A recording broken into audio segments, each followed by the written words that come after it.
अस्सलाम वालेकुम नाज़रीन, उम्मीद करती हूँ कि आप सब खैरियत से होंगे। नाज़रीन, आज की इस वीडियो में हम अपना पिछले वीडियो से रिलेटेड ही आगे मज़ीद इन्फॉर्मेशन आपके साथ शेयर करेंगे। अपनी पिछली वीडियो में मैंने आपको बताया था कि बीवी से हम बिस्तरी के 20 आदाब बताने वाली हूँ, लेकिन पिछली वीडियो में हमने 10 आदाब बताए थे। बकाया के 10 आदाब आज की इस वीडियो में आप लोगों के साथ शेयर किए जाएंगे, इसलिए वीडियो को आपने मुकम्मल ज़रूर देखना है। वीडियो बहुत ही इन्फॉर्मेटिव है। इससे पहले अगर आप लोगों ने वो पिछली वीडियो का पार्ट नहीं देखा है तो उसका लिंक डिस्क्रिप्शन में दे रखा है, उस वीडियो को भी ज़रूर देखिएगा, वरना आप लोग मुकम्मल तौर पर इन बातों से आगाह नहीं हो सकेंगे। वीडियो में मज़ीद आगे बढ़ने से पहले एक छोटी सी दरख्वास्त कि अगर आप हमारे चैनल पर नए हैं और अभी तक आपने हमारे चैनल को सब्सक्राइब नहीं किया है तो चैनल को सब्सक्राइब कर लें और बेल आइकन को क्लिक कर दें ताकि आने वाली मज़ीद वीडियो से फ़ायदा उठा सकें। जी तो नाज़रीन, बगैर किसी ताख़ीर के बढ़ते हैं अपनी वीडियो में आगे और आप लोगों को बताती हूँ कि बीवी से हम बिस्तरी के जो 20 आदाब हैं उनमें 11वां आदब कौन सा है। बीवी से मिलाप करने के जो 20 ज़रूरी आदाब हैं उनमें 11वें नंबर पर आता है कि बीवी से हम बिस्तरी करने से पहले बीवी से छेड़छाड़ मुस्तहब है, इसलिए कि अगर औरत की ख्वाहिश पूरी ना हो सकी तो उस सूरत में औरत को रंज होता है और औरत अपने खाविन से नफरत करने लगती है। 12वें नंबर पर आता है कि बीवी की मर्जी के बगैर कोई खावन जिमा के बाद बाहर इंजाल नहीं कर सकता, अलबत्ता लौंडी पर पूरा पूरा इख्तियार रहे। 13वें नंबर पर जो आदाब है वो है हैज़ो नफास से फरागत के बाद बीवी से मुबाशरत जायज़ है, अलबत्ता हैज़ो नफास के अयाम में औरत से सोहबत करना हराम है और अगर कोई कर बैठे तो खूब तौबा करना वाजिब है।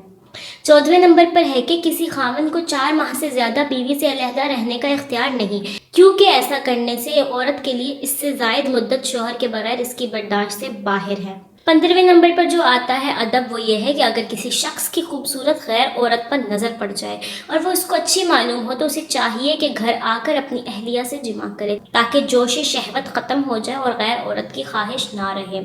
अगर कोई मर्द शादीशुदा नहीं है या उसके पास बीवी नहीं है तो शहवत गालिब आ जाए तो अल्लाह ताला से पनाह मांगे कि या अल्लाह मुझे इस गुनाह से बचा और मुझे उस शैतान से जो कि औरत की शक्ल में मेरे सामने आता है।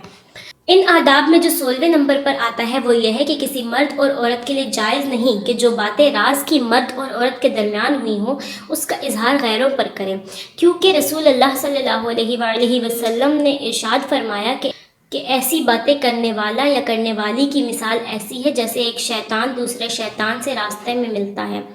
और अपनी हाजत पूरी करके चला जाता है, हालांकि आदमी उसकी तरफ देख रहे होते हैं। 17वें नंबर पर जो पॉइंट है वो ये है कि अगर कोई खावंद अपनी बीवी को बिस्तरी के लिए बुलाए तो उसे फ़ौरन हाजिर होना चाहिए, और वो तनव्वुर पर ही क्यों ना हो,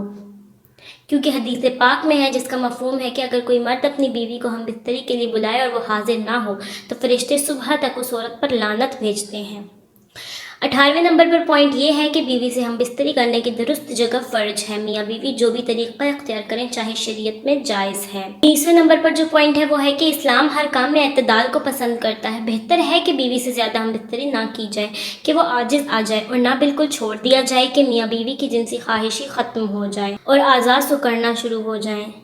20वां और आखिरी पॉइंट और आखिरी अदब जो है वो ये है कि बीवी से हम बिस्तरी यानी जिमा करने का एक अहम अदब ये भी है कि जब तक दोनों को फरागत और इत्मीनान ना हो जाए, अलग ना हो, औरत के फारिग होने से पहले अलग हो जाना सेहत के एतबार से भी मुज़र है। जी तो नाज़रीन, ये थी हमारी आज की वीडियो। उम्मीद है कि कल और आज की वीडियो में आप लोगों को ये 20 आदाब जो औरत से हम बिस्तरी के दौरान इनको मद्देनज़र अपने ध्यान में रखना चाहिए वो समझ आ गए होंगे और आपके लिए इन्फॉर्मेटिव रहे होंगे। अगर आपको वीडियो अच्छी लगी है तो आप वीडियो को लाइक कीजिए, शेयर कीजिए और अपनी राय का इज़हार कमेंट्स में ज़रूर कीजिएगा। ख्याल रखिएगा। आपसे मुलाकात होती है अपनी अगली वीडियो के साथ, तब तक के लिए खुदा हाफिज़।